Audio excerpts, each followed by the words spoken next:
Hello दोस्तों, चलिए आज हम लोग पढ़ते हैं solid state class 12 chemistry chapter first. Solid state, what is solid. जैसा कि हम लोग बचपन से पढ़ते आ रहे हैं सॉलिड स्टेट के बारे में। सॉलिड क्या होता है? सॉलिड, जैसा कि हम लोग जानते हैं solid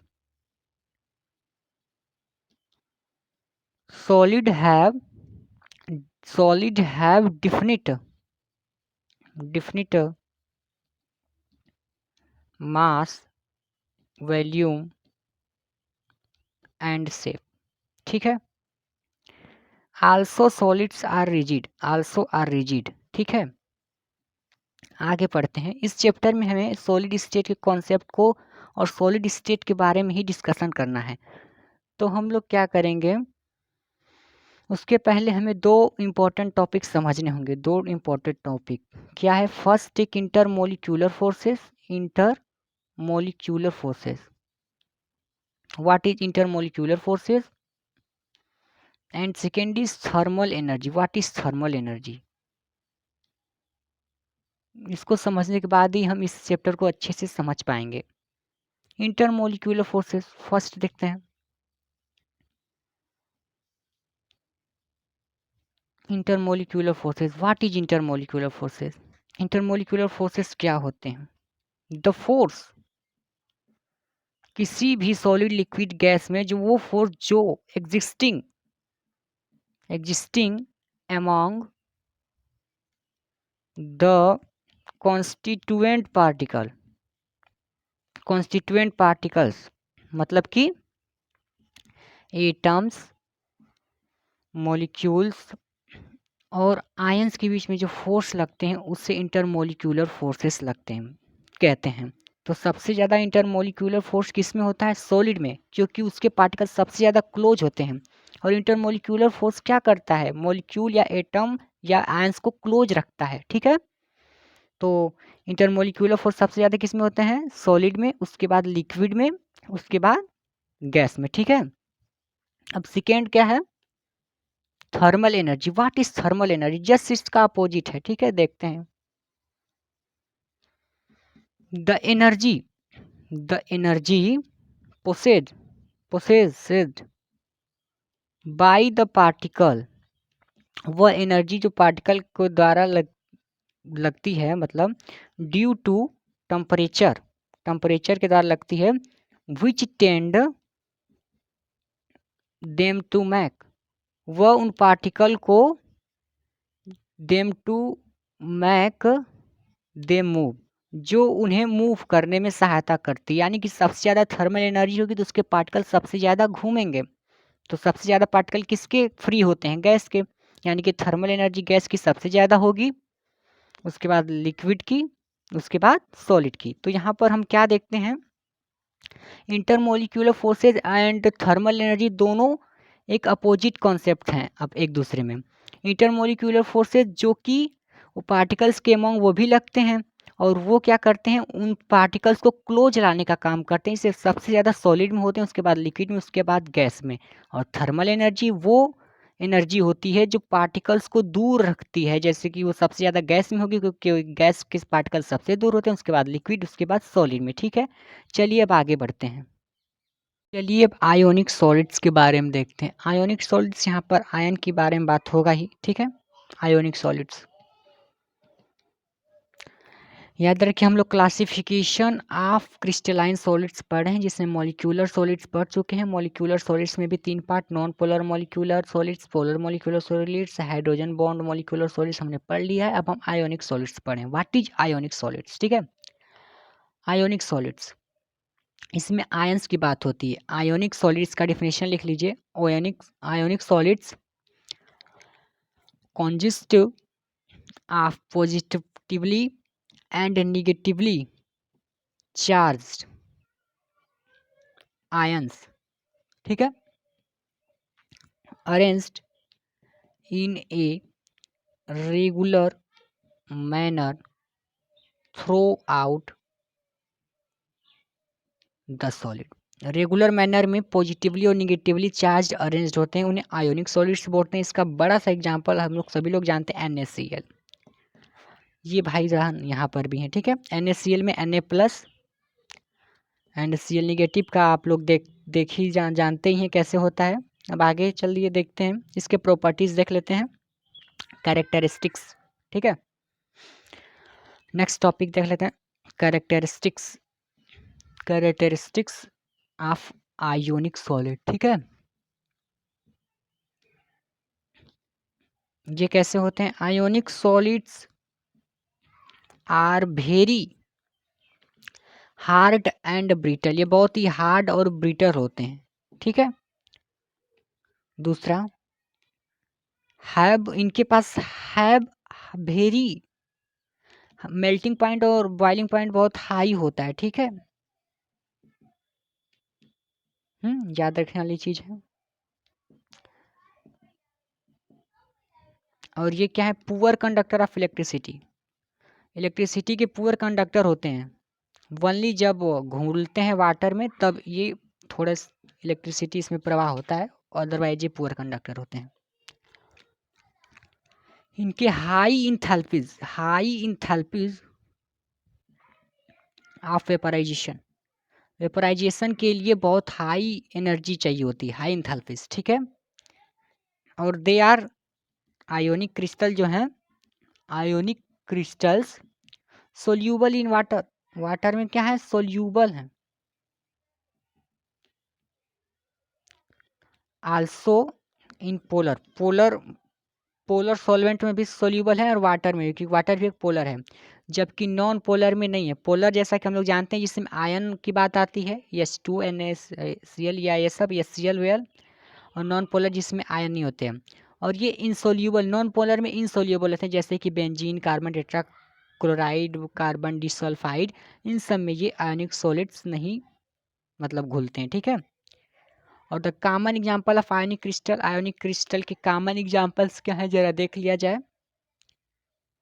NaCl, KNO3, Na2SO4 etc। ठीक है, चलिए अब हम लोग देखते हैं मेटॉलिक सॉलिड्स और क्रिस्टल। ठीक, मेटॉलिक सॉलिड्स या इसके क्रिस्टल के बारे में। व्हाट इज मेटॉलिक सॉलिड्स देखते हैं। इन मेटालिक सॉलिड्स और crystal, the constituent, as you know constituent particles, ये कॉन्स्टिट्यूएंट है। ठीक है, particles are positive ions, positive ions called, positive ions अर्थात जिसको कर्नल्स कहते हैं, इसको कर्नल्स भी कहते हैं। ठीक है, emerged in a sea of mobile electrons. ठीक है, यहाँ पर पॉजिटिव आयन बहुत सारे सी ऑफ मोबाइल इलेक्ट्रॉन के बीच में रहते हैं। ठीक है, और यहाँ पर जब इलेक्ट्रिक फील्ड अप्लाइड करेंगे तो इलेक्ट्रॉन जो है पूरे थ्रू आउट कर्नल्स के फ्लो करने लगेगा। ठीक है, एंड द फोर्सेस प्रेजेंट हो जाता है metal sign and metallic bond. अब इसके प्रॉपर्टीज देख लेते हैं। Properties, metallic metallic solids, metallic solids और क्रिस्टल में be hard as well as soft, ये हार्ड या सॉफ्ट कुछ भी पाए जाते हैं। ठीक है, दोनों में मिल जाते हैं। ये भाई गुड कंडक्टर हैं, are good conductors of electricity, good conductors of heat and electricity both. देखिए दोनों के गुड कंडक्टर हैं। थर्ड देखिए, have metallic lustre and colour in certain cases, कहीं कहीं इनके कलर भी होते हैं और लस्टर्स भी होते हैं। ये malleable and having property of, ये मेलिएबल और डक्टाइल भी होते हैं। ठीक है, मेलिएबल मतलब कि beaten into three sheets and ductile मतलब ड्रान इनटू वायर्स। ठीक है, वही देखा जाए। Have moderate enthalpies of fusion, इनके फ्यूजन के इंथैल्पी जो होते हैं मॉडरेट होते हैं। ठीक है, एग्जाम्पल्स, इनके एग्जाम्पल्स क्या हैं? मेन एग्जाम्पल्स क्या है इसके?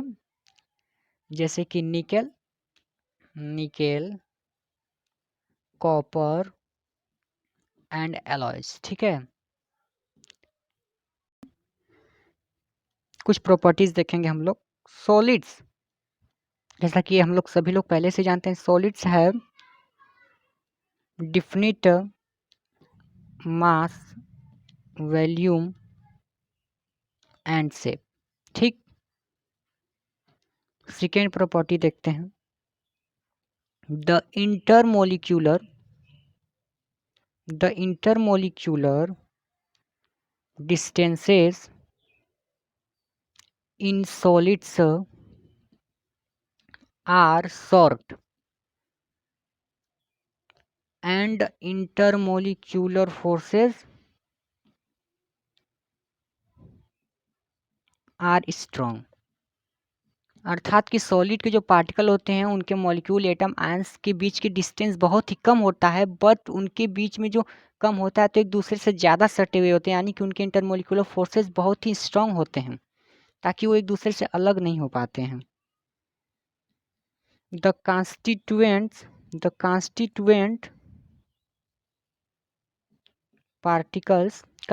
पार्टिकल्स मतलब हर जगह एटम्स, आयन एंड मॉलिक्यूल से ही लिया जाएगा, एटम्स, आयंस और मॉलिक्यूल्स। ठीक है, जो सॉलिड के कॉन्स्टिट्यूएंट पार्टिकल्स होते हैं वो कैसे होते हैं?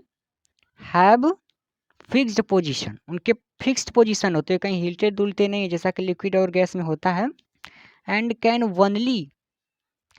वनली ओसिलेट, ये अपने ओसिलेट कर सकते हैं, oscillate about their mean position, जहां पर है वहीं पर सिर्फ मीन पोजीशन पर ही ओसिलेट कर सकते हैं। ठीक है, जबकि लिक्विड और गैस में ऐसा नहीं देखा जाता है, वो सब तो इंटरमोलिकुलर फोर्सेस बहुत स्ट्रॉन्ग नहीं होते, वो सब किधर भी घूमते हैं उनसे के पार्टिकल। फोर्थ देखिए, solids are almost incompressible and rigid। इनको हम लोग दबा उबा नहीं सकते और ये बहुत ही कठोर होते हैं। ठीक है, फिफ्थ प्रॉपर्टी देखिए, the density of solids is greater, इसकी जो डेंसिटी होती है ग्रेटर होती है किससे? देन दैट ऑफ लिक्विड और गैस से इसकी डेंसिटी क्या होती है?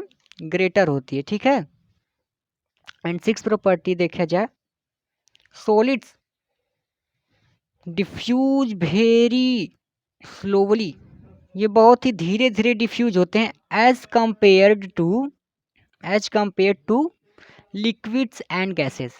ये लिक्विड्स और गैसेस के कंपेयर में बहुत ही धीरे धीरे खत्म होते हैं या डिफ्यूज होते हैं। ठीक है, चलिए अब हम लोग देखते हैं क्लासिफिकेशन ऑफ सॉलिड्स।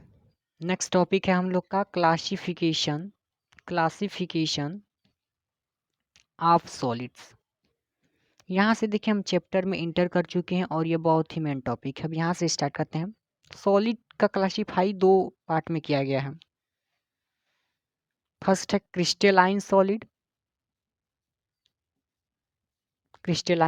सेकेंड है एमॉर्फस सॉलिड। ठीक है, एमॉर्फस सॉलिड्स। चलिए अब देख लेते हैं क्रिस्टलाइन सॉलिड्स क्या होते हैं एंड एमॉर्फस सॉलिड्स क्या होते हैं। फर्स्ट क्रिस्टलाइन सॉलिड्स क्या होता है? What is crystalline solid? हम लोग देखते हैं। क्रिस्टलाइन सॉलिड्स द सब्सटेंस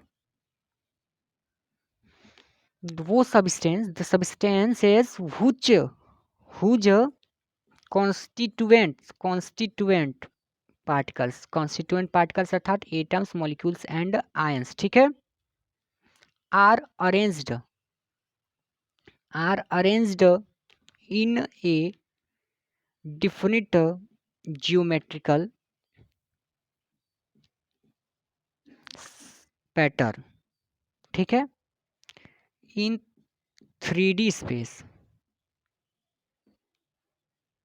इसके सभी वो सबस्टेंस जिसके कॉन्स्टिट्यूएंट पार्टिकल्स एक डिफरेंट ज्योमेट्रिकल पैटर्न में अरेंज्ड होते हैं 3D स्पेस में, उसे क्रिस्टलाइन सॉलिड कहते हैं। ठीक है, और ये मतलब 3D स्पेस में होते हैं और ये डिफरेंट ज्योमेट्रिकल पैटर्न होता है इनका, और ये लॉन्ग रेंज ऑर्डर होते हैं, यानी कि पूरे माथे से माथे तक एक डिफरेंट शेप ही होता है इनका ज्योमेट्रिकल पैटर्न, थोड़ा भी इधर उधर नहीं होता है। जैसे कि एक ये है तो ये है, ये है तो ये है। जैसे कोई वो देख रहे हैं पार्टिकल है, इसका कॉन्स्टिट्यूएंट पार्टिकल ऐसा है तो ऐसे इसका अरेंज्ड है सब, तो ये मतलब ये चलते जाएगा यहाँ से पूरा नीचे, ये सब ऐसे ही चलेगा, मतलब इसी पैटर्न में फिर आगे भी ऐसे ही बढ़ते जाएगा, और इधर भी बढ़ाएंगे तो ऐसे ही बढ़ते जाएगा। ठीक है,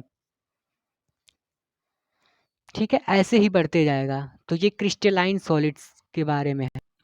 चलिए अब दूसरा वाला देखते हैं। दूसरा क्या है आपका, एमरफस सॉलिड। एमरफस सॉलिड क्या होता है, एमरफस सॉलिड्स, ठीक है। एमरफस सॉलिड्स, द सबस्टेंस, इसके सबस्टेंस कैसे होते हैं, वो सबस्टेंस, द सबस्टेंस हुज, इसके भी कॉन्स्टिट्यूएंट पार्टिकल्स की बात आएगी। Constituent particles, particles are not arranged in any regular pattern, in any regular arrangement, ठीक है। इसके रेगुलर अरेंजमेंट में अरेंज नहीं होते हैं पार्टिकल, ठीक है। और ये शॉर्ट रेंज ऑर्डर होता है, यानी कि रेगुलर नहीं रहेंगे तो थोड़े थोड़े समय पर सब बदल जाते हैं। जैसे कि देखा जाए तो एक यहाँ पर ऐसे ऐसे है तो ऐसे रहेगा, तो यहाँ पर ऐसे, तो ये बड़ा पार्टिकल तो ये छोटा छोटा, उसके मतलब कोई रेगुलर नहीं है। जबकि इस क्रिस्टलाइन में हम लोगों ने देखा था रेगुलर मिल रहा था, ठीक है। एग्जाम्पल्स देख लेते हैं, एग्जाम्पल्स क्रिस्टलाइन सॉलिड्स के और एमorphous सॉलिड्स के। एग्जाम्पल्स जैसे क्रिस्टलाइन सॉलिड्स में आएंगे आपके copper, silver, iron, sulphur, phosphorus, iodine, NaCl, ZnSO2 and quartz, ठीक है, क्वार्ट्ज। और एमorphous सॉलिड में देखा जाए, एमorphous सॉलिड्स के एग्जाम्पल कैसे होते हैं, ग्लास, रबर, ठीक, एग्जाम्पल्स हैं ये, रबर, प्लास्टिक, कोल, ETC, ठीक है। चलिए अब हम लोग देखते हैं differences between crystalline and amorphous solid, ठीक है। बहुत ही इंपॉर्टेंट है, इसके क्वेश्चंस अक्सर एग्जाम में आया करते हैं, 5 नंबर के क्वेश्चन बनेंगे। चलिए देखते हैं क्या डिफरेंसेस हैं, मेन डिफरेंसेस। चलिए अब देखते हैं main differences between crystalline solids and amorphous solids, ठीक है। First, crystalline solid, it has definite regular arrangement, जैसा कि आप लोग जानते ही हैं, इसके डिफिनिट रेगुलर ज्योमेट्री होती है, ठीक है। और इसका इसका देखा जाए तो क्या होता है, it has not definite regular geometry, ठीक है। तो इसकी डिफिनिट रेगुलर ज्योमेट्री होती है, इसकी डिफिनिट रेगुलर ज्योमेट्री नहीं होती है, यानी कि पार्टिकल्स चेंज रहते हैं और इसके जो रहते हैं वही माथे से माथे तक रहते हैं, इसके इधर उधर बदल जाते हैं, ठीक है। तो एक बात और हम यहाँ पर नोटिस करते हैं कि एमorphous सॉलिड की डिफिनिट रेगुलर ज्योमेट्री नहीं होती है, ठीक उसी तरह लिक्विड और गैस के भी नहीं होते हैं। तो इसके जो स्ट्रक्चर है वो लिक्विड और गैस के जैसे हैं थोड़े थोड़े, ठीक है। अब क्रिस्टलाइन सॉलिड का देखा जाए, second point, having sharp melting point, ठीक है। इसका मेल्टिंग पॉइंट जो होता है शार्प होता है, शार्प मतलब एक फिक्स टेम्परेचर वहीं पर ये मेल्ट करेगा। और एमorphous का देखा जाए, having range of melting point, इसका जो मेल्टिंग पॉइंट है वो किसी कुछ न मतलब उसका लिमिट होता है, इससे उसके बीच में रेंज होता है, तब जाके वो पिघलता है, ठीक है, उसका मेल्टिंग होता है, ठीक है। अब यहाँ पर एक और कॉन्सेप्ट आता है, उसको पहले हम लोग डिस्कशन कर लेंगे तब इस प्रॉपर्टी को देखेंगे। देखा जाए कौन सा कॉन्सेप्ट है, कॉन्सेप्ट है pseudo solids are super cooled solids. Concept है pseudo solids are super cooled solids. पहले डिस्कशन कर लेते हैं pseudo solid are super cooled liquid, sorry solid नहीं रहेगा लिक्विड रहेगा, सुपर कूल्ड लिक्विड्स, ठीक है। देखते हैं what is pseudo solid. Amorphous solid जो है आपका, एमorphous सॉलिड्स, इसके पास टेंडेंसी होती है, have tendency to flow like liquids के जैसे फ्लो करने की टेंडेंसी जिस सॉलिड के पास होती है वो सूडो सॉलिड कहलाता है, इसलिए ये सूडो सॉलिड के अंतर्गत आता है या सुपर कूल्ड लिक्विड। एग्जाम्पल जैसे कि ग्लास और पिच, ठीक है। तो इसका कॉन्सेप्ट क्लियर हुआ, क्रिस्टल क्लियर। आगे चलते हम लोग। तो हम लोग थर्ड प्रॉपर्टी यहाँ से डिसाइड कर सकते हैं कि ये जो क्रिस्टलाइन सॉलिड होता है सूडो सॉलिड नहीं होता है, अर्थात they are true solid, true में सॉलिड्स माने जाते हैं क्योंकि इनकी पूरी प्रॉपर्टी सॉलिड होती है। और ये सूडो सॉलिड यानी कि flow, tendency to flow like liquid, यानी कि थोड़े थोड़े दूसरे प्रॉपर्टी भी रखते हैं हल्का फुल्का, तो इसलिए ये ट्रू सॉलिड नहीं होंगे, दे आर सूडो सॉलिड्स, ठीक है। ये सूडो सॉलिड्स होंगे एंड सुपर कूल्ड लिक्विड, ठीक है। तो आप लोग समझ रहे हैं इसका अर्थ, अभी हमने बताया। आगे चलते हैं नेक्स्ट प्रॉपर्टी फोर्थ देखते हैं क्या है। Crystalline substances are anisotropic. Anisotropic ये भी एक नया टर्म आया है, इससे भी डिस्कशन करेंगे अभी। और एमरफस सॉलिड्स सब्सटेंसेस, ठीक है, सब्सटेंसेस आर आइसोट्रोपिक। अब इसका मतलब क्या होता है, चलिए डिस्कशन करते हैं। What is anisotropic and what is isotropic. देखते हैं एनाइसोट्रोपिक क्या होता है, ठीक है। एनाइसोट्रोपी, ठीक है, एनाइसोट्रोपी सच सब्सटेंसेस वो सब्सटेंसेस जिनके physical property whose have physical, पहले लिख लेते हैं फिर देखते हैं, which have physical properties different in different direction. मतलब जो स्ट्रक्चर बनेगा उसमें हम लोग फिजिकल प्रॉपर्टी उनका चेक करेंगे, जैसे कि फिजिकल प्रॉपर्टी चेक करेंगे तो हमें क्या मिलेगा, डिफरेंट मिलेगा, डिफरेंट डायरेक्शन में डिफरेंट मिलेगा। फिजिकल प्रॉपर्टी अर्थात कि इलेक्ट्रिकल कंडक्टिविटी और रिफ्रैक्टिव इंडेक्स अलग अलग डायरेक्शन से चेक करेंगे तो अलग अलग मिलेगा, वो एनाइसोट्रोपिक कहलाते हैं। तो क्रिस्टलाइन सब्सटेंस एनाइसोट्रोपिक होते हैं, ठीक है। अब आइसोट्रोपिक में इसका अपोजिट होगा, जैसा कि आप लोग समझ सकते हैं। आइसोट्रोपिक सच सब्सटेंसेस वो सब्सटेंस जिनके फिजिकल प्रॉपर्टी सभी डायरेक्शन में सेम होते हैं, which have physical properties same in different direction.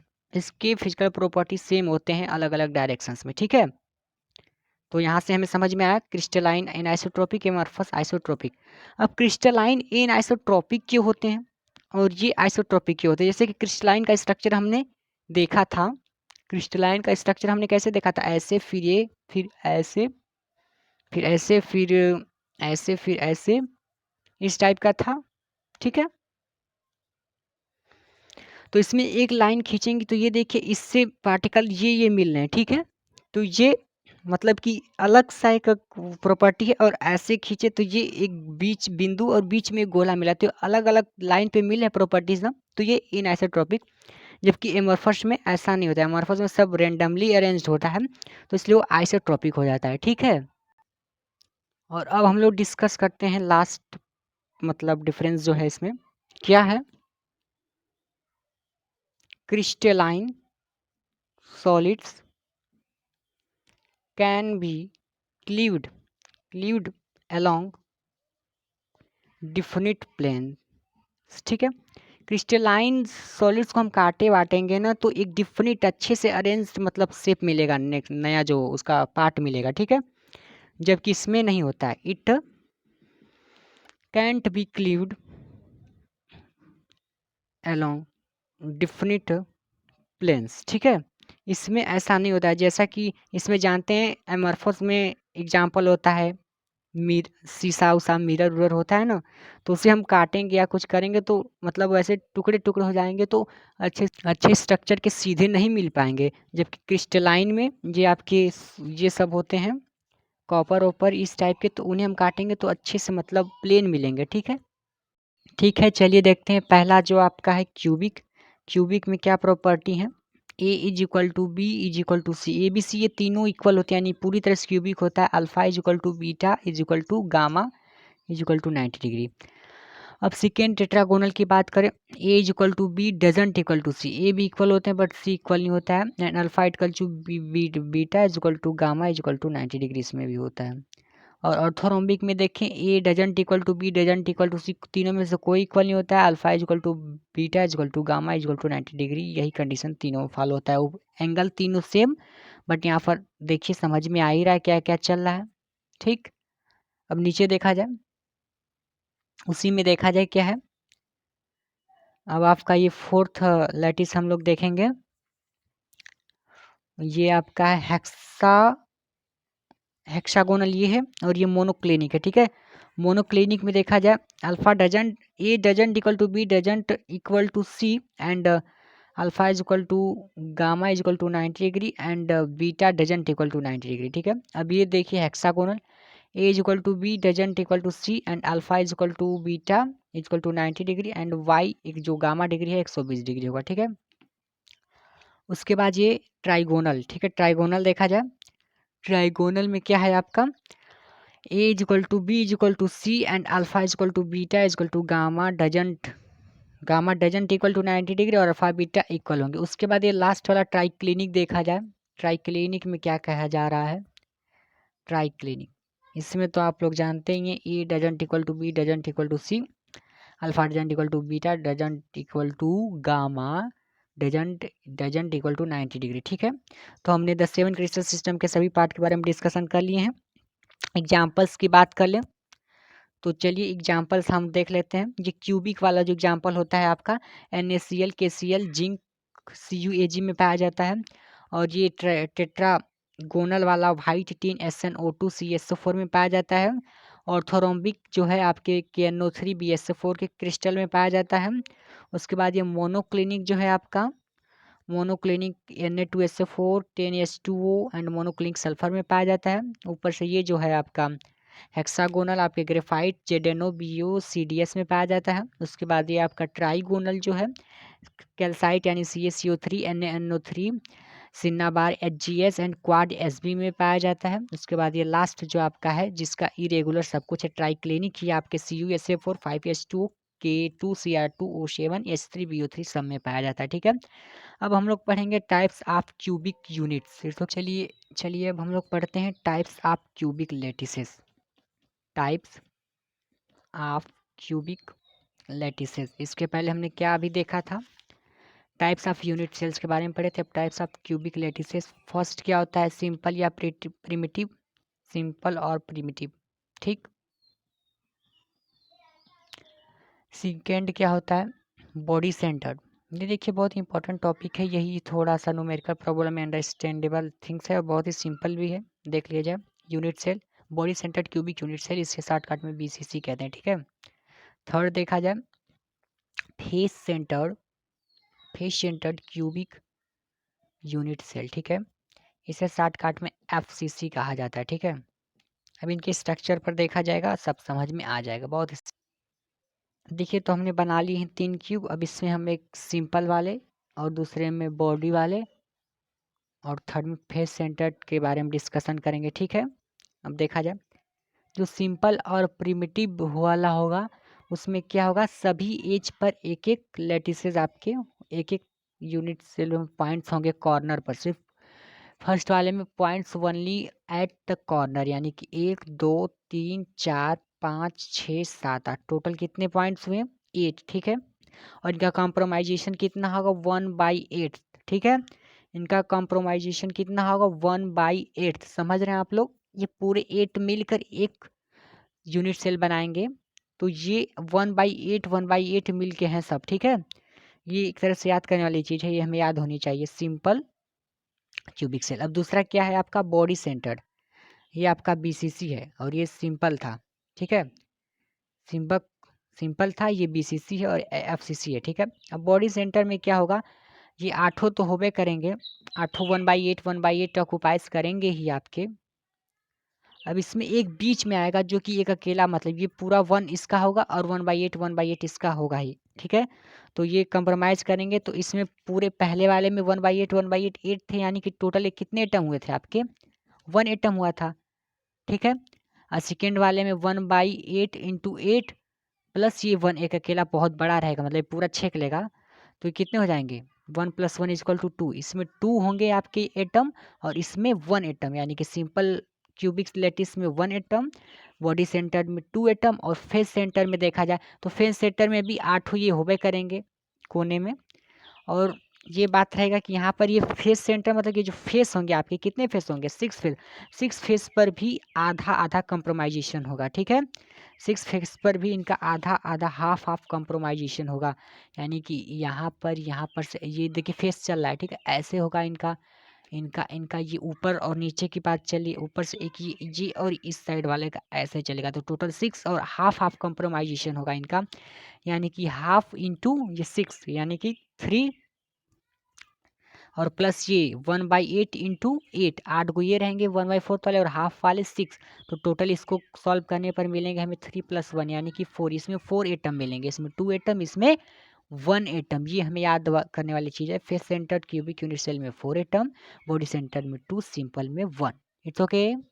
अब हम लोग एक बार एक राउंड देख लेंगे ब्रेविश लेटिस। ये ब्रेविश लेटिसेस क्या होंगे? वो जो आपके 7 क्रिस्टल सिस्टम थे वो 7 और उसमें प्रिमिटिव बॉडी सेंटर ये फेस सेंटर, इन तीनों को मतलब 7 में ये तीनों पाए जाते हैं, उसके बारे में पढ़ेंगे। और इसमें एक इंड सेंटर्ड आएगा। इंड सेंटर्ड मतलब क्या होता है? जैसे कि ये 3 हमने पढ़ा, एक इंड सेंटर्ड आएगा जैसे कि ये फिगर बना, ठीक है, ठीक है, फिगर बना। ये 8 आपके कंप्रोमाइजेशन करेंगे ही करेंगे। ये किसी भी इंड का ये यहाँ से यहाँ पर मैच कर जाएगा वो इंड।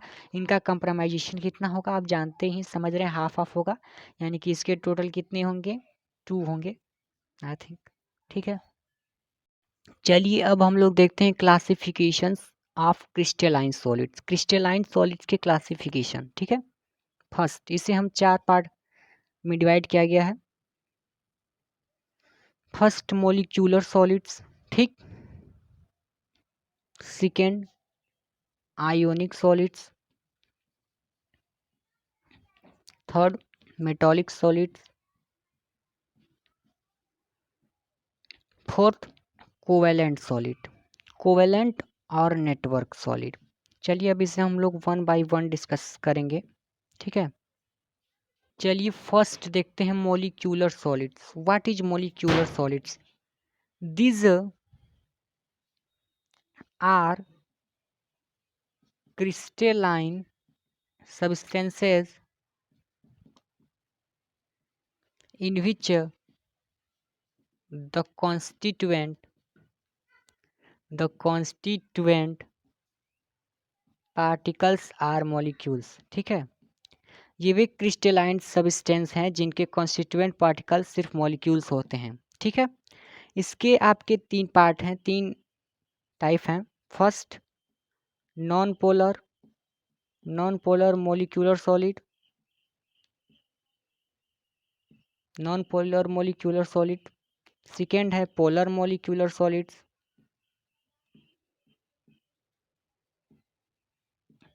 थर्ड है हाइड्रोजन बॉन्डेड मोलिक्यूलर सॉलिड। चलिए अब डिस्कशन करते हैं इसके तीनों पार्ट को 1 बाय 1, ठीक है। चलिए फर्स्ट को देखते हैं, नॉन पोलर मोलिक्यूलर सॉलिड, ठीक है। नॉन पोलर मोलिक्यूलर सॉलिड, ये वो क्रिस्टलाइन सब्सटेंस होते हैं जिनके कॉन्स्टिट्यूएंट पार्टिकल्स या तो एटम होते हैं। एटम किसके? नोबल गैसेस लाइक हीलियम, नियन, आर्गन के एटम्स होते हैं इसके कॉन्स्टिट्यूएंट पार्टिकल्स, या तो नॉन पोलर मॉलिक्यूल्स होते हैं इसके कॉन्स्टिट्यूएंट पार्टिकल्स। यानी कि नॉन पोलर मॉलिक्यूलर सॉलिड्स जिसके कॉन्स्टिट्यूएंट पार्टिकल्स या तो नॉन पोलर मॉलिक्यूल हों या तो नोबल गैस के एटम हो। सिंपल डिफिनेशन यही है। Constituent particles are the atom of noble gas. Noble gas आप लोग जानते ही हैं, नोबल गैसेस और नॉन पोलर मॉलिक्यूल्स, ठीक है, या तो नॉन पोलर मॉलिक्यूल्स के, एग्जाम्पल देख लीजिए, एग्जाम्पल जैसे कि solid helium, solid helium, solid argon, ठीक है, सॉलिड हाइड्रोजन, सॉलिड CO2। और इस सॉलिड में क्या है, एटम या मॉलिक्यूल जो है विक डिस्पर्शन फोर्स या लंदन फोर्स के द्वारा बंधे हुए होते हैं। इनके कैरेक्टरिस्टिक्स देख लेते हैं, कैरेक्टरिस्टिक्स, कैरेक्टरिस्टिक्स, ठीक है। ये क्या है, दे आर जनरली सॉफ्ट, ये सॉफ्ट होते हैं वैसे। Having low point, low melting point, इनके मेल्टिंग पॉइंट बहुत ही लो होते हैं, ठीक है। एंड दे आर, ये या तो लिक्विड होते हैं, यूजुअली लिक्विड और गैसेस, या तो लिक्विड या गैस होते हैं at room temperature, room temperature या टेम्परेचर और प्रेशर पे, ठीक है। या तो आपके लिक्विड होंगे या तो गैस होंगे। और non conductor of electricity, electricity के नॉन कंडक्टर्स होते हैं, ठीक है।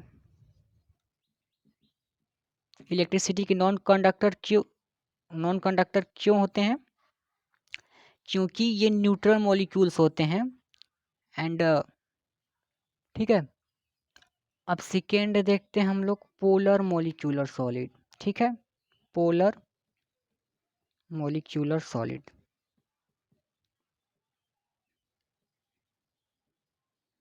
नॉन पोलर मतलब आप लोग जानते थे, नॉन पोलर मॉलिक्यूल्स क्या होते हैं, जिसमें आयंस वाले मॉलिक्यूल्स नॉन पोलर होते हैं, पोलर जिसमें आयंस न होते हैं, ठीक है।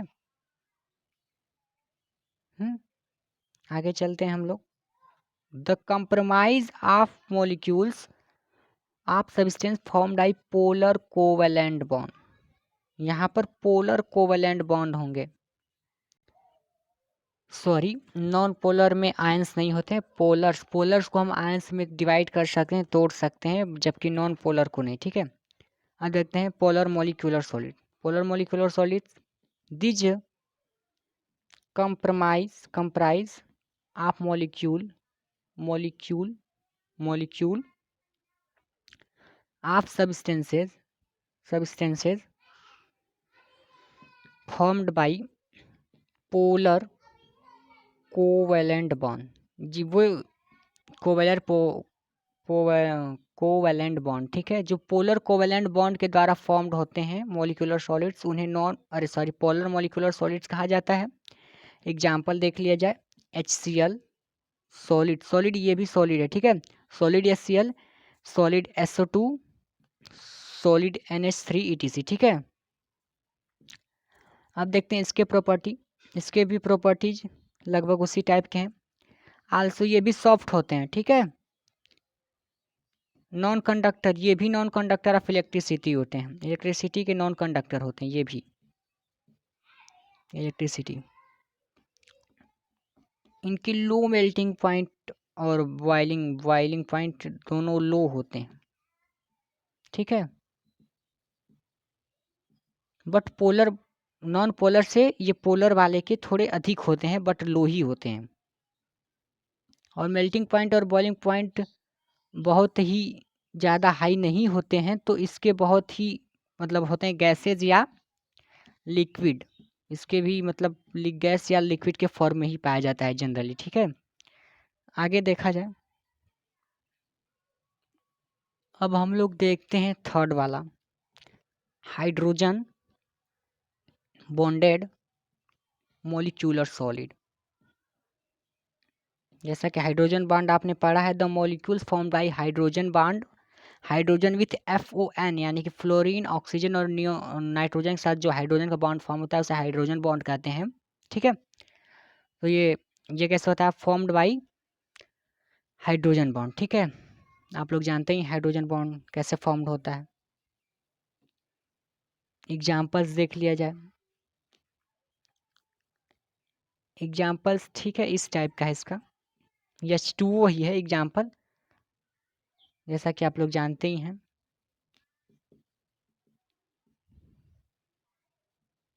ठीक,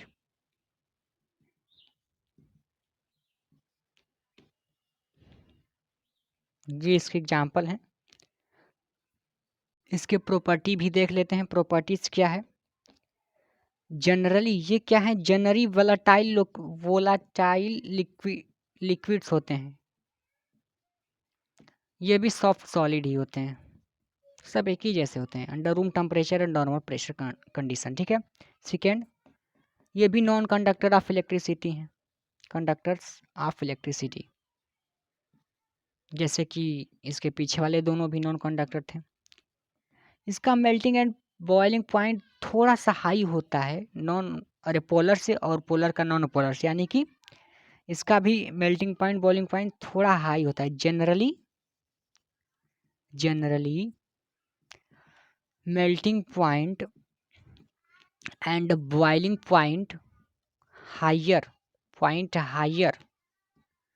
higher than those of polar and non polar molecular solid. ठीक है, मोलिक्यूलर सॉलिड, यानी कि एक चीज़ हम यहाँ पर कंक्लूड कर सकते हैं कि सबसे ज़्यादा मेल्टिंग एंड बॉइलिंग पॉइंट किसका होता है, हाइड्रोजन बॉन्डेड का सबसे ज़्यादा होगा।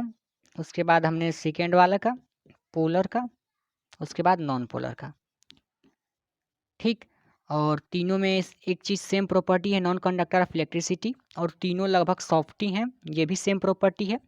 तीनों नॉन कंडक्टर ऑफ, ये जानते हैं हम लोग, और तीनों usually liquid and gas at room temperature होते हैं, पर ये थर्ड वाले का कोई हमेशा नहीं होता है। ठीक है, अब आगे चलते हैं हम लोग।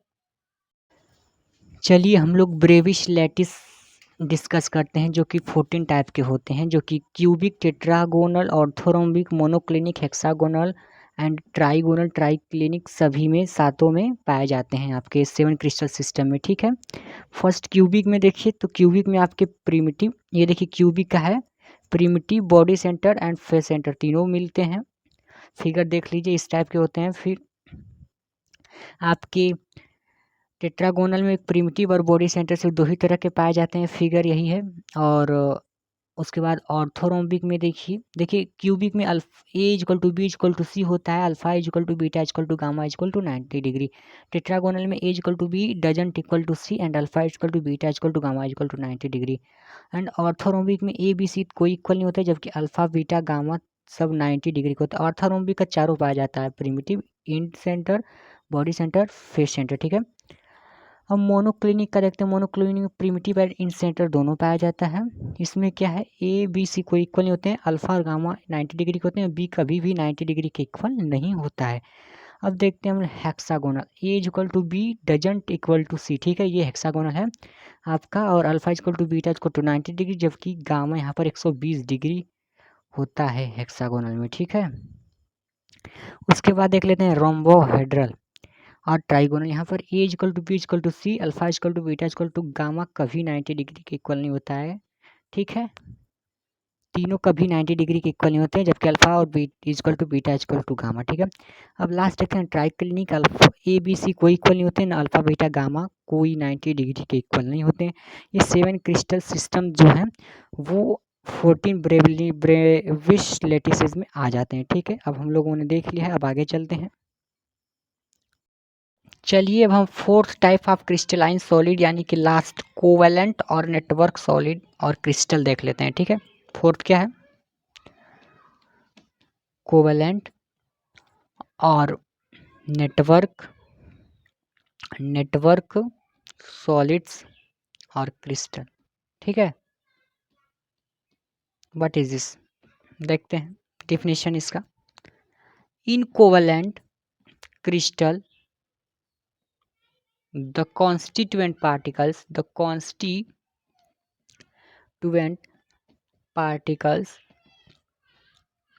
are non-metal atoms which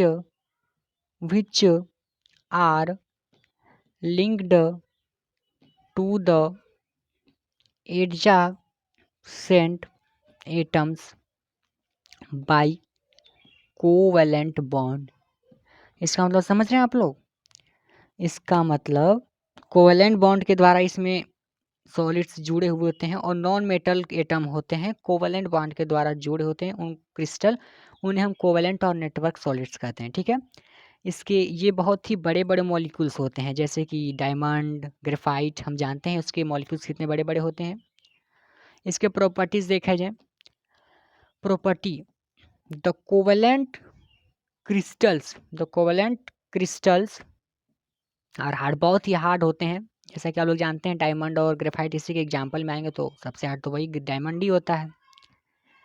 and obviously इसके मेल्टिंग पॉइंट और बॉइलिंग पॉइंट भी बहुत हाई होते हैं, high melting point.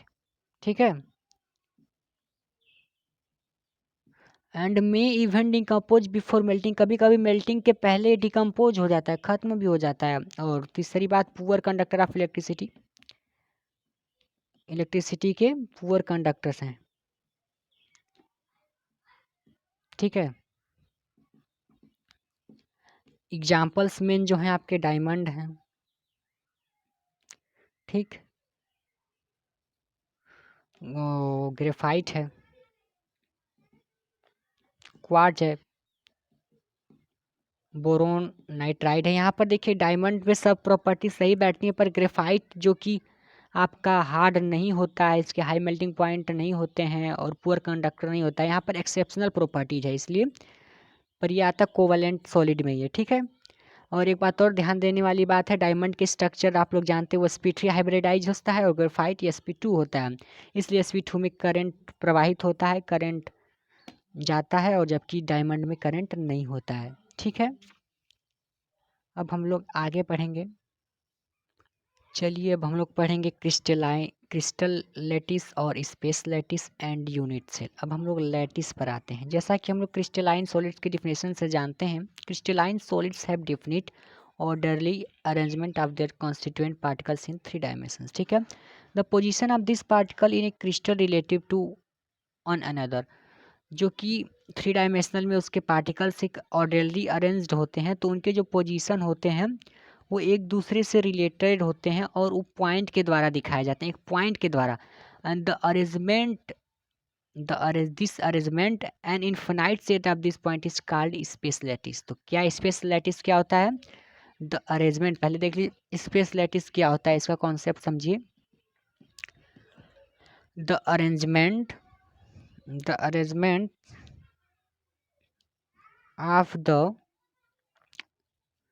of an infinite set of this point मतलब पॉइंट किस सेट के इनफाइनाइट सेट की बात हो रही है? वो पॉइंट जो कि दिखाते हैं उन सब के पार्टिकल्स को, points are is called space lattice. ठीक है, ये स्पेस लैटिस कहलाता है। The position are occupied by the atoms on a molecule in crystal lattice are called lattice point, और वो सब पॉइंट लैटिस पॉइंट या लैटिस साइट्स कहलाते हैं उस पोजीशन को। अब इसमें दो तरह के होते हैं, एक 2D होता है, 2D लैटिसेस, एंड सेकेंड होता है 3D लैटिसेस। चलिए इन दोनों को हम 1 बाय 1 देखेंगे। ठीक है, फर्स्ट देखते हैं हम लोग 2D लैटिसेस। हम लोग देखते हैं 2 dimensional lattices. What is 2 dimensional? 2 dimensional मतलब वही पॉइंट को मिला के जो एक स्ट्रक्चर बनेगा, कम से कम 4 पॉइंट को मिला के, तो वही 2 डायमेंशनल लैटिसेस कहलाता है। ये 5 टाइप के होते हैं, 2 डायमेंशनल लैटिसेस 5 टाइप के होते हैं। कौन कौन से देखते हैं? जैसे कि बहुत सारे आपके क्या हैं, पॉइंट्स हैं। ठीक है, इतने सारे पॉइंट्स हैं, तो इसमें एक कैसा फिगर बन सकता है? 4 पॉइंट्स मिला के एक ये जो कि 90 डिग्री होगा। ठीक है, ये सब साइड इक्वल होंगे, तो इसे क्या बोलेंगे हम लोग? Square lattice. ठीक है, ये फर्स्ट हो गया इसका स्क्वायर लैटिस। अब और देखा जाए, और बहुत सारे पॉइंट होंगे यहाँ पर भी। ठीक है, यहाँ पर एक किस टाइप का केस बनता है, ये रेक्टेंगुलर हो जाएगा। यहाँ पर सब साइड आपके बराबर थे, यहाँ पर 2 साइड बराबर हैं, आमने सामने के बराबर होंगे। एक रेक्टेंगुलर जानते हैं आप लोग, ये रेक्टेंगुलर हो जाएगा, इसे क्या बोलेंगे? सेकेंड है रेक्टेंगुलर, रेक्टेंगुलर लैटिस, ठीक है। और एक और फिर केस देखा जाए, थर्ड केस,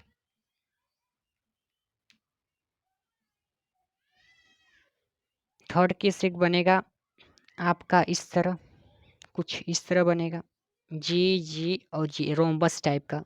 इसे क्या बोलेंगे? पैरेललोग्राम लैटिस, पैरेललोग्राम, ये पैरेललोग्राम बना है, ठीक है, इसको बोलेंगे थर्ड पैरेललोग्राम लैटिस, ठीक। इसको पैरेललोग्राम बोलते हैं, जैसा कि आप लोग मैथ में जानते ही होंगे। अब हम लोग फोर्थ देख लेते हैं, फोर्थ टाइप इसका क्या है। वैसे ही पॉइंट्स होंगे, टू डायमेंशनल, मतलब ये पॉइंट्स हैं, अब उनको मिला मिला के 4 पॉइंट या उससे अधिक पॉइंट्स हम लैटिसेस बनाएंगे, ठीक है। लैटिसेस मतलब पॉइंट का कलेक्शन करके एक जो वो बनेगा 2D, ठीक है। अब यहाँ पर हमें क्या करना है, यहाँ पर हम ऐसे करके ऐसे करके ऐसे करके ऐसे, एक ये भी बन सकता है 4 पॉइंट का कलेक्शन, ये बीच में ये ऐसे रहेगा, इसे क्या बोलेंगे? मतलब ये बन बहुत सकते हैं, पर जो जो पाए गए हैं आज तक उन्हीं के नाम सिर्फ हमें पता है और उन्हीं के बारे में हम पढ़ते हैं, इन्हें बोलेंगे रोम्बिक लैटिसेस, रोम्बिक लैटिस, ठीक है। रेक्टेंगुलर विथ इंटीरियर पॉइंट, ठीक है, ये रेक्टेंगुलर होते हैं, ये भी रेक्टेंगुलर ही है, बट बीच में एक इंटीरियर पॉइंट रहेगा। अब इसके बाद एक और है, लास्ट वाला देख लेते हैं, लास्ट कैसा रहेगा।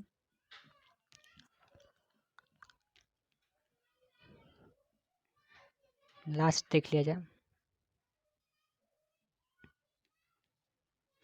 ये ऐसे ऐसे ऐसे, ठीक है, ऐसे ऐसे ऐसे ऐसे ऐसे, जो कि गड़बड़ हो गया, फिगर फिर से बनाया जाए, इसे इसे फिर से बनाते हैं, इस फिगर को फिर से बनाते हैं, इस फिगर को हम लोग देखते हैं, 6 पॉइंट्स को लेकर बनेगा ये, और ये एक बीच में खाली रह जाएगा, ठीक है। ये फिगर थोड़ा हेक्सागोनल टाइप का बनता है, मेन हेक्सागोनल, और ये बीच में एक ऐसे होगा, ठीक है।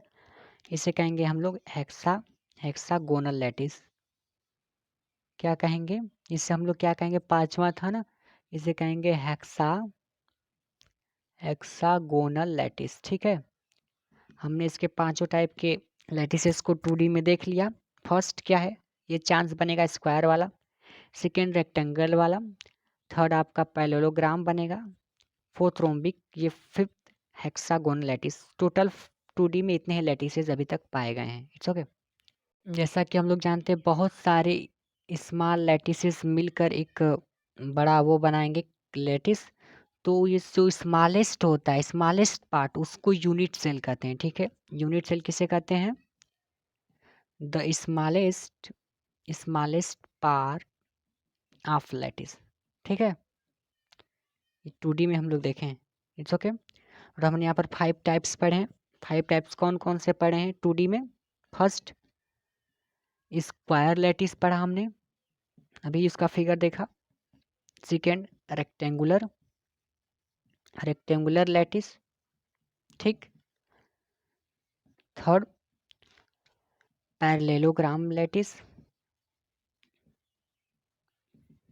फोर्थ हमने रोम्बिक लैटिस देखा, rhombic lattice. Fifth hexagonal lattice, हमने इन पांचों लैटिस के बारे में भी देखा, और इनके यूनिट सेल किस टाइप के थे देखा जाए, इनका स्ट्रक्चर, यूनिट सेल थे इनके, ये 2 डायमेंशनल लैटिस है, इनके यूनिट सेल पहले का स्क्वायर था, सेकेंड का रेक्टेंगल था, थर्ड का पैरेललोग्राम था, फोर्थ का क्या था? Rectangular with an interior point, उसमें एक इंटीरियर पॉइंट था, याद कीजिए, अगर नहीं याद आ रहा है तो पीछे वीडियो को बैक करके देखिए। और इसमें क्या है? Rhombus, rhombus with an angle of 60 degree, ठीक है। अब आगे चलते हैं, हम लोग 3 डायमेंशनल क्रिस्टल लैटिस के बारे में आप पढ़ेंगे। 3 डायमेंशनल लैटिसेज यानी कि यहाँ पर 3D फिगर के बारे में बात होगी। तो पहले इसके पहले हम लोग क्रिस्टल लैटिस को डिफाइन कर लेते हैं, क्योंकि इसकी जरूरत पड़ेगी। व्हाट इज क्रिस्टल लैटिस देख लेते हैं। Crystal lattice regular arrangement of the constituent particle जैसा कि आप लोग जानते हैं एटम्स एंड मॉलिक्यूल्स, ठीक है। Regular arrangement of the constituent particles of A crystalline solids in 3D space, ठीक है। इसे हम लोग क्या कहते हैं, क्रिस्टल लैटिस, ठीक है। जैसा कि हम लोग यूनिट सेल के बारे में पढ़ चुके हैं, what is unit cell, the smallest part of a lattice is known as unit cell. अब उसके कुछ पैरामीटर्स होते हैं, ठीक है, वो देख लेते हैं। Parameters of a unit cell के पैरामीटर्स कैसे होते हैं। जैसे कि यहाँ पर एक स्ट्रक्चर बनाएंगे हम लोग, यहाँ पर हम लोगों ने एक यूनिट सेल का फिगर बनाया है, ये देखिए, यहाँ से हम लोग पैरामीटर्स ऑफ यूनिट सेल देखेंगे, ठीक है। यहाँ पर इस पॉइंट पर देखा जाए, इस अंदर वाले पॉइंट पे, ठीक है, तो यहाँ पर एक एंगल बनेगा, इसे हम अल्फा कहेंगे, ठीक। यहाँ पर एक बनेगा, इसको हम गामा कहेंगे, और उसके बाद एक यहाँ पर बनेगा, इसको हम लोग क्या कहेंगे, बीटा, ठीक है। ये मतलब ये वाला एंगल जो है ये बीटा है, ठीक है, समझ में आ रहा है। ये वाला एंगल बीटा है, इसके और इसके बीच वाला एंगल बीटा है, और इसके बीच वाला अल्फा। फिर से समझते हैं, रुकिए, फिर से समझते हैं एंगल वाला कॉन्सेप्ट, उस बार गड़बड़ हो गया था। ये जो एंगल है इस लाइन और इस लाइन के बीच में, उसको अल्फा कहेंगे, ठीक। और सेकेंड जो इस लाइन और इस लाइन के बीच में 90 डिग्री वाला बन रहा है, इसको, ठीक है, इसको बीटा कहेंगे, इट्स ओके। और ये जो है इस वाले और इस वाले में बनेगा, ये तो आपका गामा है, और ओके। यानी इसको अब आगे देखा जाए, और इस वाले को हम बी कहेंगे, इस लाइन को, अभी इसकी लेंथ को बी कहेंगे, और इसके लेंथ को ए कहेंगे, और इसके लेंथ को सी कहेंगे, ठीक है। यही पैरामीटर्स होते हैं इसके। इसको हम लोग बाहर फिगर ड्रा कर लेते हैं समझने के लिए इस 3D को। तो ये जो एंगल आपका था ये अल्फा था, ये गामा था, और ये यहाँ से इसका मतलब जो होगा 90 डिग्री होगा, तो ये जो होगा आपका ये बीटा होगा, ठीक है। और इसको हम लोग कहेंगे सी, इसको कहेंगे बी, इसको कहेंगे ए। तो पैरामीटर ऑफ यूनिट सेल हमने पढ़ लिया। अब हम लोग पढ़ेंगे टाइप्स ऑफ यूनिट सेल। चलिए देखते हैं types of unit cell. Unit cell के टाइप दो होते हैं, फर्स्ट क्या, प्रिमिटिव, ठीक, और सिंपल। प्रिमिटिव और सिंपल यूनिट सेल। सब सेकेंड नॉन प्रिमिटिव और सेंटर्ड यूनिट सेल्स, ठीक है। तो पहले फर्स्ट वाले की बात करेंगे हम लोग, प्रिमिटिव यूनिट सेल्स, ठीक है। फर्स्ट वाले की बात करेंगे किसकी, primitive unit cell. What is primitive unit cell, it's okay. Primitive unit cell क्या होता है, These are the unit cells which have points particles running at the corner. इनके पॉइंट्स वो यूनिट सेल जिनके पॉइंट सिर्फ कॉर्नर पर होते हैं, ठीक है। These are unit cells which have points यानी कि पार्टिकल्स के पॉइंट होंगे ना, पार्टिकल्स की बात चलिए, ओनली एट द कॉर्नर्स, ठीक है। Also known as simple unit cell, ठीक है। इसके 7 टाइप होते हैं, मेनली कितने टाइप होते हैं, 7 टाइप प्रिमिटिव यूनिट सेल के, जिसको अभी हम लोग डिस्कशन करेंगे उसके बारे में। 7 टाइप कौन कौन से देख लीजिए। क्यूबिक फर्स्ट है, ठीक है, cubic. Second tetragonal. Third orthorhombic. Fourth monoclinic. Fifth hexagonal. Sixth rhombohedral or trigonal, ठीक है। Seventh try clinic. इन सभी के शेप स्ट्रक्चर होते हैं, अभी हम लोग देखेंगे। इन सभी को मिला के हम लोग 7 क्रिस्टल सिस्टम्स के अंतर्गत कर रखते हैं। चलिए 7 क्रिस्टल सिस्टम्स के बारे में अभी देखते हैं, व्हाट इज 7 क्रिस्टल सिस्टम। ठीक है, इसमें हम लोग सभी सातों क्रिस्टल के फिगर के बारे में देखेंगे और चर्चा करेंगे एंगल्स के बारे में। ठीक है, देखते हैं हम। तो देखिए हम लोग द 7 क्रिस्टल सिस्टम्स के बारे में डिस्कशन करेंगे। फर्स्ट जो है क्यूबिक है, फर्स्ट क्यूबिक है, यहाँ पर लिख देते हैं सीक्वेंस उन लोग का। फर्स्ट क्यूबिक है, दूसरा टेट्रागोनल है, थर्ड आपका ऑर्थोरोम्बिक है, ठीक, फोर्थ मोनोक्लिनिक है, फिफ्थ आपका हेक्सागोनल है, सिक्स्थ आपको या तो रोम्बोहेड्रल बोलिए या तो ट्राइगोनल बोलिए, और लास्ट है ट्राई क्लिनिक। इसमें फर्स्ट में क्या होगा, एबीसी पैरामीटर। चलिए अब हम लोग देख लेते हैं relationship between the nearest neighbour distance D, जिसको हम डी से डिनोट करते हैं, एंड रेडियस ऑफ एटम जिसको आर से डिनोट करते हैं, and the edge of unit cell जिसको ए से डिनोट करते हैं, फॉर प्योर एलिमेंट्स। ठीक है, तो इसमें हम तीनों पर डिस्कशन करेंगे, simple cubic, face centred and body centred. तो फर्स्ट क्या होगा आपका सिंपल क्यूबिक, जिसका शेप बनाते हैं। तो ये देखिए सिंपल क्यूबिक सेल बन गया। इसमें डी क्या होगा, यानी कि डिस्टेंस बिटवीन नेबर डिस्टेंस, मतलब नियरेस्ट डिस्टेंस। ठीक है, किसी भी दो एटम के बीच का कम से कम डिस्टेंस, यानी कि ये सब के सब आपके कॉर्नर पर ही होंगे, तो सबसे कम से कम ये सब इक्वल ही होंगे, यानी कि ए के इक्वल ही होंगे, यानी कि डी इज इक्वल टू ए। ठीक, और सेकेंड रेडियस, इसका रेडियस इस सेल में, मतलब जो यूनिट सेल है उसके रेडियस के बारे में बात की जाए एटम की, रेडियस ऑफ एटम कैसे आएगा, रेडियस ऑफ एटम ये पता है कि ये आपका कितना कवर करेगा, रेडियस ऑफ एटम देख लिए जी, radius of atom R is equal to D by two is equal to A by two. जो ये डिस्टेंस होगा, क्योंकि ये 1/8 पार्ट ऑफ स्फीयर लगेगा यहाँ पर, यानी कि वो रेडियस यहाँ तक कवर करेगा आधा, और आधा ये करेगा, यानी कि D by to, distance total जो होगा उसका डी बाई टू, यानी कि ए बाई टू ही आपका रेडियस होगा। तो ये याद करने वाली चीज़ है, एक तरह से समझने वाली भी चीज़ है।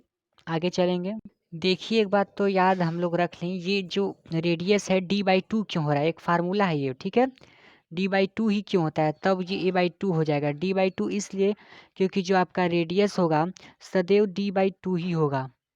डी बाई टू जो होगा उनके बीच का शॉर्टेज डिस्टेंस होगा, यानी कि पूरा डायमीटर के इक्वल होगा, इसलिए डी बाई टू करेंगे तो हमें रेडियस पता चलेगा। उसी तरह फेस सेंटर्ड में देखें तो शॉर्टेज डिस्टेंस बिटवीन टू करेंगे तो शॉर्टेज डिस्टेंस या तो इन दोनों के बीच निकाले या तो ऐसे ही निकाले, तो यही निकलेगा, मतलब बात एक ही पड़ेगी हर जगह, यानी कि हमें ये निकालना है। ठीक है, लेट ये पॉइंट ए है और ये पॉइंट आपका सी है और ये आपका ए है, शॉर्टेज डिस्टेंस। ठीक है, तो यहाँ पर ए क्या होगा, ये आपका सॉरी ए ये होगा ना, इसका ये लेंथ ए होगा, तो ये जो शॉर्टेज डिस्टेंस निकालेगा यानी कि हाफ ऑफ द डायगोनल, तो डायगोनल आप जानते हैं √2a होगा, और इसका हाफ करेंगे तो √2a by two is equal to A by √2, hence D is equal to A by √2, और रेडियस जो होता है डी का हाफ होता है, यानी कि ए बाई टू √2। ठीक है, तो फेस सेंटर के लिए radius A by to √2,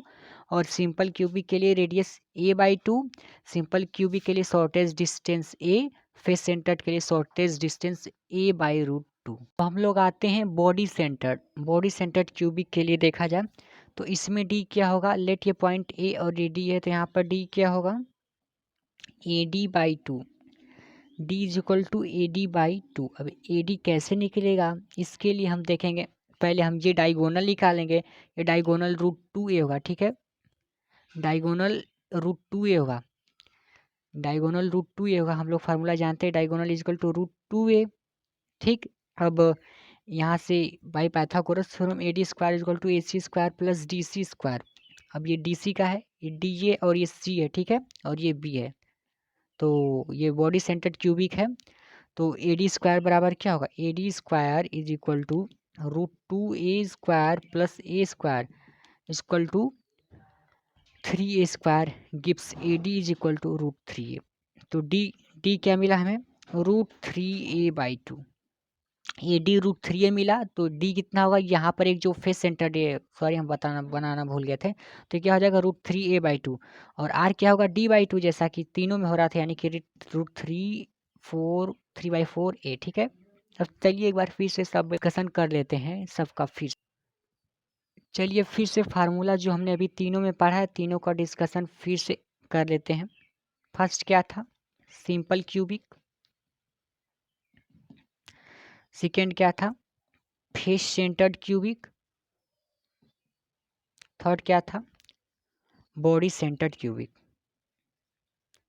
nearest distance जिसको हम लोग डी से डिनोट करते हैं, इसमें डी बराबर ए था, इसमें डी बराबर ए बाई रूट टू। अगर डेरिवेशन में समझ में आया तो इसे याद कर लीजिए, यहाँ पर डी बराबर root three A by two, बहुत सिंपल तो है याद करना।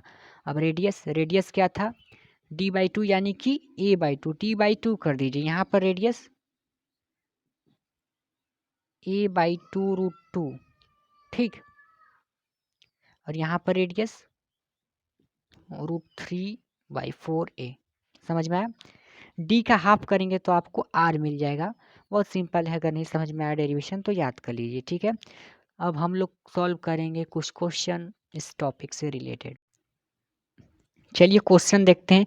ए cubic unit cell is made of x and y elements if x are present on the corners of the cube and y are present on the center of faces of cube, then find the formula of the compound. Solution देखते हैं, बहुत ही simple. x जो है आपके corner पर present है and y जो है आपके सेंटर पर, फेस के सेंटर पर प्रेजेंट है, तो देख लेते हैं। तो यहाँ पर x बराबर क्या होगा, ये 8 होते हैं और इसका पार्ट जो 1/8 पार्ट भाग लेता है, यानी कि 1/8 इंटू 8 यानी कि 1, x बराबर आपका 1 आ गया। ठीक है, एंड y आपके कितने होंगे, छः फेसेस पे होंगे, हाफ ऑफ कंट्रीब्यूशन होगा, यानी कि 6 इंटू 1/2 इजक्वल टू 3। अब y बराबर 3x बराबर 1, तो एटम x के 1 हुए, y के 3, तो फार्मूला क्या आ जाए x/3। बहुत ही सिंपल है। अब आगे चलते हैं नेक्स्ट क्वेश्चन। चलिए इस क्वेश्चन को देखते हैं, example number 2। If three elements P Q R crystallise in a cubic solid lattice with P atoms at the corner पर p एटम्स होंगे इस लैटिस, क्यूबिक लैटिस में, q atoms at the cube centre पर q atoms होंगे, and r atoms at the centre of the edges पर r atoms होंगे। ठीक है, इसका फार्मूला हमें पता करना है, बहुत ही सिंपल है। पहले हम लोग फिगर बना लेते हैं। फिगर ऐसे बनेगा कुछ। ठीक है, फिगर यहाँ पर ये जो सेंटर क्या एज पर होंगे, इनका कंट्रीब्यूशन, इनका नाम क्या है, जो एज पर हैं वो p है, कॉर्नर यानी कि कॉर्नर पर p है, p बराबर 1/8 इंटू 8 बराबर की 1। उसके बाद आपके सेंटर पर कितने r, सेंटर पर तो एक ही होता है, फेस सेंटर है, यानी कि 1। और उसके बाद नहीं q है, यहाँ पर q है, r सेंटर पर। ठीक है, q इक्वल टू 1, और r जो है आपके सेंटर ऑफ द एजेस हैं। ठीक है, यानी कि यहाँ पर हाफ यानी कि टोटल 6 एजेज होंगे, 6 पे हाफ ऑफ कंट्रीब्यूशन होगा, यानी कि हाफ इंटू 6 इक्वल टू 3। इसका फार्मूला क्या बनेगा, p equal to 1, q equal to 1, r equal to 3, formula बनेगा PQR3। इट्स वेरी सिंपल और सॉल्व होगी। एग्जाम्पल नंबर 3 देखते हैं। Calculate the number of unit cells in 8.1 gram of aluminium if it crystallizes in a face centred cubic FCC structure. ठीक है, atomic mass of aluminium दिया है। तो पहले हम इसमें number of atoms of unit cell, जैसा कि जानते हैं 4 होगा, FCC में 4 होता है, एक फेस पर एक। ठीक है, क्या है, फेस सेंटर्ड होगा, तो फेस पर कंप्रोमाइजेशन होगा आपका 6 इंटू 1/2 प्लस 1 इंटू 1/8, टोटल क्या होगा आपका 4, यानी कि जैसा कि हम लोगों ने पीछे भी देखा था, हमें याद ही है, number of atoms in 1 unit cell कितना होगा 4। ठीक है, 4 FCC, इट्स ओके। अब हम लोग यहाँ से number of atoms of aluminium in 8.1 gram निकालेंगे, जैसा कि मोल कॉन्सेप्ट क्लास 11 में हमने पढ़ा है, वहाँ से कॉन्सेप्ट का यूज करेंगे।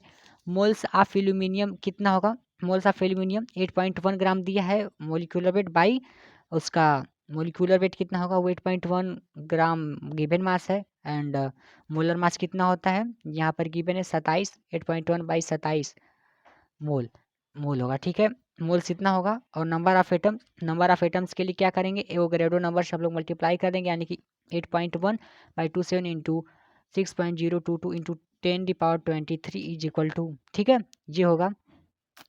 यानी कि टोटल इतने एटम इतने होंगे, और एक एटम में कितने हैं, हमें नंबर ऑफ यूनिट सेल चाहिए। एक यूनिट सेल में इतने एटम है और इतने एटम टोटल हैं, तो कितने यूनिट सेल बनेंगे, नंबर ऑफ यूनिट सेल हमें चाहिए। तो क्या करेंगे, इसमें 4 से डिवाइड कर देंगे, यानी कि क्या हमें चाहिए, नंबर ऑफ यूनिट सेल चाहिए ना। तो देखते हैं, नंबर ऑफ यूनिट सेल हमें चाहिए ना, यहाँ पर देख लेते हैं, ठीक है, नंबर ऑफ यूनिट सेल, ठीक है।